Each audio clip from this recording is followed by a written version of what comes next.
वस्त्रत्रस्सु यतोधुर्या गृहिणी परिवारगा उत्थानम पतनम नूनम।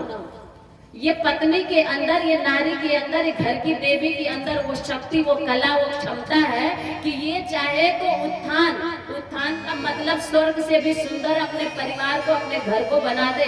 और इसके अंदर वो भी कला है कि ये चाहे तो नरक से भी बदतर, ये जब पलके इसकी जब झुकी तो ये लक्ष्मी भी बन जाती है, और जब हया और लज्जाशील की जब ये धज्जियां उड़ा दे तो रणचंडी भी बन जाती है। आज हमें बनने की क्या आवश्यकता, अपने घर को स्वर्ग से सुंदर बनाने की आवश्यकता है, नर्क से बदतर बनाने की नहीं। लेकिन कहने सुनने के लिए तो है, आज ऐसा हो नहीं रहा है।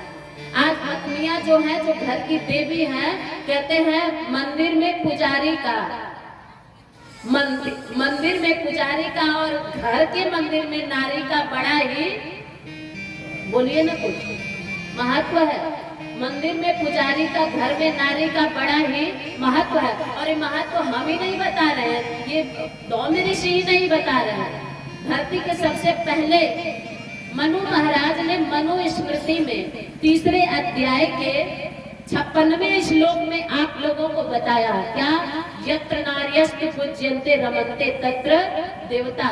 जहाँ नारियां, अब नारियां ऐसा आप लोग ना सोचिए, यत्र नार्यस्तु पूज्यन्ते रमन्ते तत्र देवता का मतलब पहले सोचिए, जहाँ नारियों की पूजा होती है वहाँ देवताओं का, लक्ष्मी का वास होता है। और महत्व भी आप ही का है, मंदिर में पुजारी का, घर के मंदिर में नारी का महत्व। अब तो इस समय बहनों की एकदम चांदी चांदी लग रही होगी, है ना। और इधर भाई लोग चिंतित हो गए कि अब तो कल से अगरबत्ती इन लोगों को दिखाना पड़ेगा। हाँ, कहने का तात्पर्य ये नहीं कि कल से धूप दीप दिखाना है, कहने का तात्पर्य यह है कि बहनों के, नारी के प्रति जो श्रेष्ठ कर्तव्य बताया गया है, माँ के प्रति जो कर्तव्य है माँ के साथ निभाएं, बेटी के साथ जो कर्तव्य है बेटी के साथ निभाएं, पत्नी के साथ जो कर्तव्य है वो पत्नी के साथ निभाएं। यही है यत्र नार्यस्तु पूज्यन्ते। धूप दीप दिखाना नहीं होता है। अगर पतियों के सर में दर्द हो रहा है, पत्नियों ना जाने कितने कितने व्यवस्था बनाती है, क्या क्या कर देती है, लेकिन पत्नी के सर में जब दर्द हो तो उतनी ही व्यवस्था पति भी करे। यही होता है यत्र नार्यस्तु पूज्यन्ते। अर्धांगिनी कही गई है, आधा अंग कही गई है।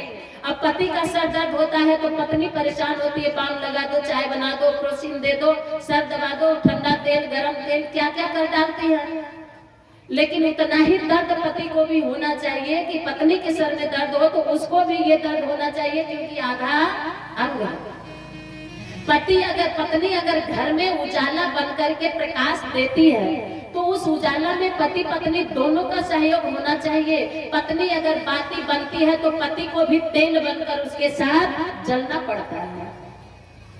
पत्नी अगर मिट्टी की तरह, मिट्टी है पहले रौंदी जाती है, कूटी जाती है, गलाई जाती है, उसको खुनाई होती है, तब इसके बाद वो चाक में चढ़ती है, तब दिया बनती है। लेकिन जब दिया बन जाती है तो उस दिया को भी पति के रूप में भट्टी में पकना पड़ता है, तब वो दिया काम की होती है। हम रौदे जाएं, हम कचरे जाएं और आग को कुछ नहीं लगे, दोनों पति पत्नी को जीवन रूपी गाड़ी का 2 चक्का बताया, और दोनों चक्का, दोनों बैलेंस बराबर हो, इसके लिए ऋषियों ने बताया कि दोनों चक्का बराबर जब रहेगा तो गाड़ी आगे कैसे निकलेगी। लेकिन एक बार फिर आते हैं कि अगर थोड़ा मोड़ा एक चक्का डिसमिस हुआ, बाहर से अगर मुर्गा मुर्गी चूस के आ गया तो घर की नारियों, देवी आपको बताया गया, धर्म पत्नी आपको बताया गया है, उनको नहीं कहा गया। जिम्मेदारी पूर्ण रूप से आप ही की बनती है।